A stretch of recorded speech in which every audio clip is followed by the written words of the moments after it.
A child is born in Bethlehem. It's a story we hear every year. The pastor draws our attention to the perseverance of Mary and Joseph and to the humility of Jesus to be born in a manger. We feel sympathy for what they have gone through, and more often than not, the story ends there. It can feel like the Nativity exists in a space apart from our own, separated by time and tradition, a story we tell, or a set of statues we keep on the mantelpiece. But the Nativity is playing out today, over and over, in front of our eyes, and it demands our attention. This year, I'd like you to join me in examining the Nativity story as it relates to Palestine, and how it can inspire us to have empathy for people in need today, just as it inspires us to have empathy for Mary, Joseph, and Jesus. Starting with the topic of occupation. After a long journey to Bethlehem, Mary looks for room at the inn. The innkeeper tells her that there is no room for her. They're all occupied. The word occupied has another meaning, one that's relevant both to Jesus' time and ours, that is, military occupation. Military occupation is defined as one country using its military to control another country outside of its borders. At the time of Jesus' conception, Bethlehem, and the region that we now call Palestine, was under military occupation by the Roman Empire and had been for some time. Herod, the Roman-appointed leader, maintains control over the territory using the Roman military, while the Jewish people are subjected to heavy taxes, exacerbating poverty and famine.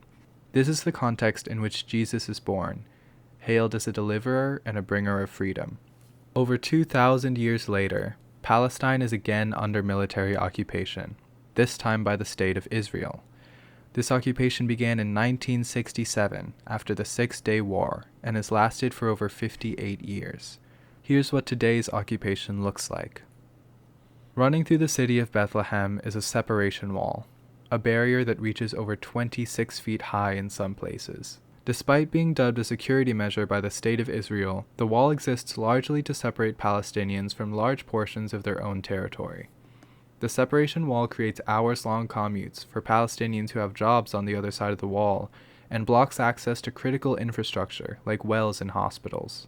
This has led some groups to mark the wall with a hashtag, Mary Can't Move. They call attention to the fact that if Mary wanted to make her journey to Bethlehem today to give birth to baby Jesus, she would first have to stop at a military checkpoint. She might be held there for hours or denied entirely, like so many have been since its construction. We can see Mary's struggle to find a room at the inn in that of Palestinians, pregnant mothers who are separated from hospitals and healthcare centers, or the sick and injured who have to wait for hours to receive emergency care. Can we stand by as Mary is turned away from the inn, knowing that there is in fact room for her? Can we stand to let the inn be occupied? Turned away, many Palestinians are forced to make themselves a manger, building homes outside of densely packed urban areas. But under occupation, they are nearly always denied building permits by Israeli authorities. Therefore, they live under the constant fear that the Israeli administration might order their home bulldozed, which it has done to tens of thousands of Palestinian structures since 1988. Living under occupation also means being subjected to night raids by the Israeli military, occurring anywhere between midnight and 5 a.m. During these raids, many Palestinians are arrested and put in administrative detention, meaning they are jailed indefinitely without a trial or an explanation of why they were arrested in the first place. Can you imagine what the nativity scene would look like, Mary and Joseph and baby Jesus in the manger, if soldiers happened to raid the inn that night? If Mary and Joseph were blindfolded, handcuffed, or if there was no inn at all, just a bulldozer and some rubble? This is the reality for countless Palestinian families living under occupation. If we say that we are people who would shelter and care for the Holy Family, we also have to be the people who call out the injustice of occupation, who call for walls to be broken down, for militaries to be kept out of residential areas, and for space to be made in the inn for those who have been denied it. Twice, Mary and Joseph find themselves displaced, forced to journey far from home. Their first uprooting comes when they must travel from Nazareth to Bethlehem, so that Joseph can be counted in a census. The second comes when an angel visits Joseph in the night and tells him that he, Mary, and the baby Jesus must flee to Egypt to escape Herod's army. They return 2 or 3 years later. Their story echoes that of Palestinians in the Gaza Strip, many of whom have also been displaced twice. In 1948, during the Nakba, or catastrophe, over 700,000 Palestinians were violently forced from their homes by the Israeli military. Unlike Mary and Joseph, who were able to return home, many Palestinians who lived through the Nakba have been denied the right to return to the places they once lived in, now considered territory of Israel.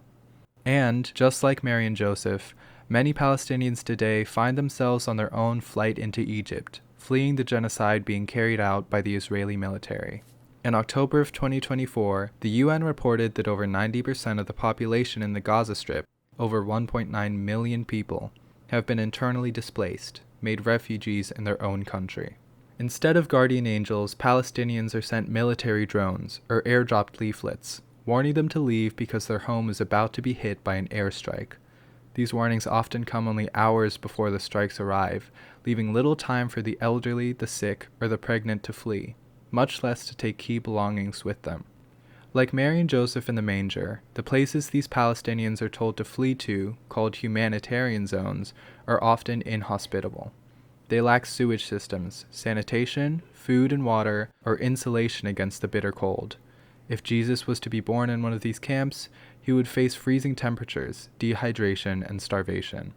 To make things worse, despite being labeled as safe zones, these camps are continually hit by airstrikes, resulting in the deaths of parents, children, and entire families. As a result, many Palestinian refugees have been displaced upwards of 10 times, seeking safety during Israel's continuous assault. But as long as Israel's military fails to be held accountable for ceasefire violations, for airstrikes on health establishments, and for hostage rescues that leave hundreds dead, there will be no safe space for Palestinian refugees. Not in refugee camps, in schools, in hospitals, in churches, in mosques, and least of all, in their homes.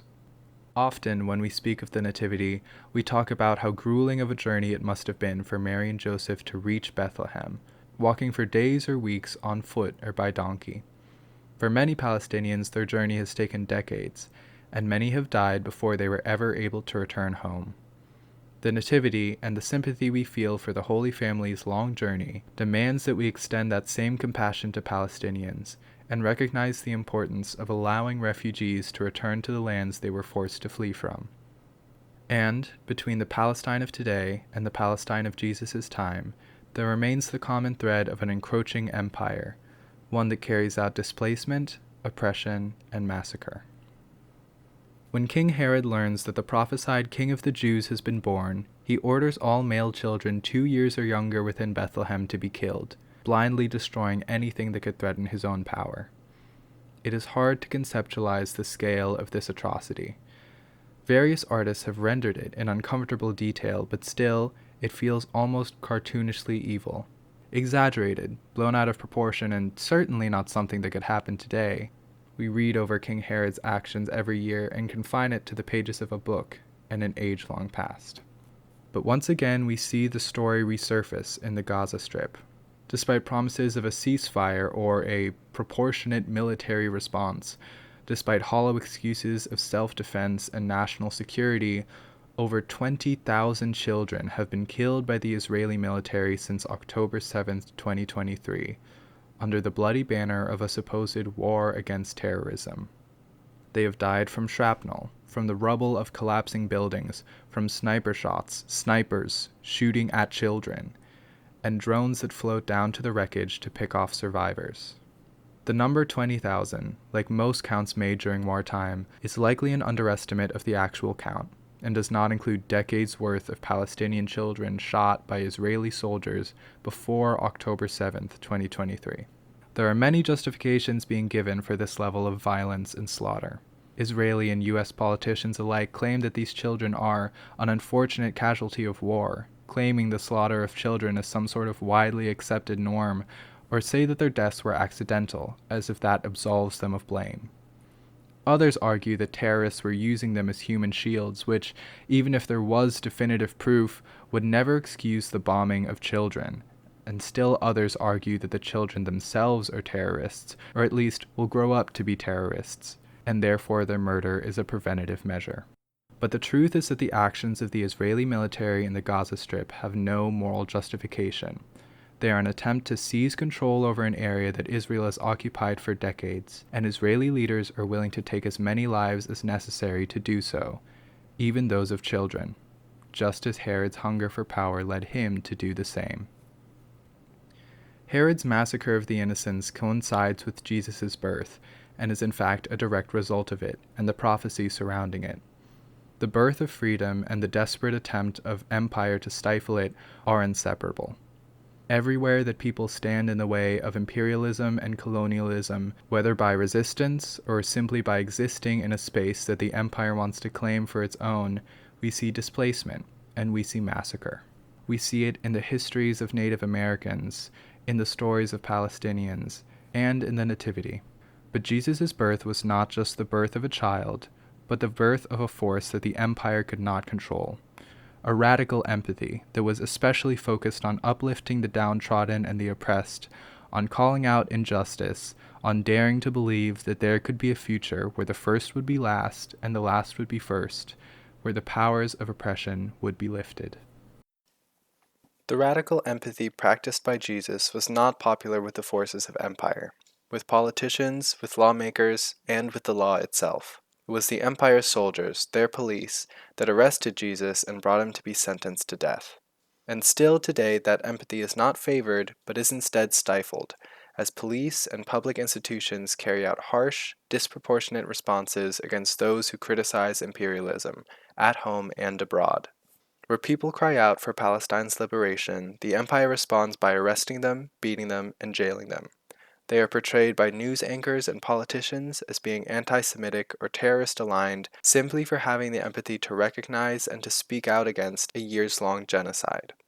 But if Jesus was born again today, where would he stand? Would he look on as bombs are dropped on innocent people and say that it was their own fault for being born in the place they were?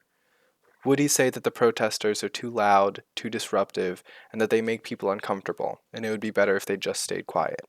Or would he be leading the cry for peace, for liberation, for a radical deconstruction of systems based on greed for power and territory, and the construction of a world based on respect for all people's right to live freely? I have come to bring fire on the earth, and how I wish it were already kindled. This Christmas we will encounter the Nativity again, as many of us have for years. I hope that, when we look at the Holy Family, they no longer feel like a distant part of the past. That when we remember their struggle and their joy, we feel linked to the struggles of the people who walk that same path today. And I hope that we feel called to do what we can, in any capacity, to fight for their freedom and their safety. Whether that be learning and understanding Palestinian history in order to educate and inform in a time of rapid disinformation, or better understanding the history of imperialism and oppression so that we can be empowered to change the narrative. Whether it's joining protests, arranging a group donation to a charity that supports Palestinian families, or making music, artwork, poetry, essays, journal articles, speeches, even just talking to your friends and family about Palestine and spreading the word.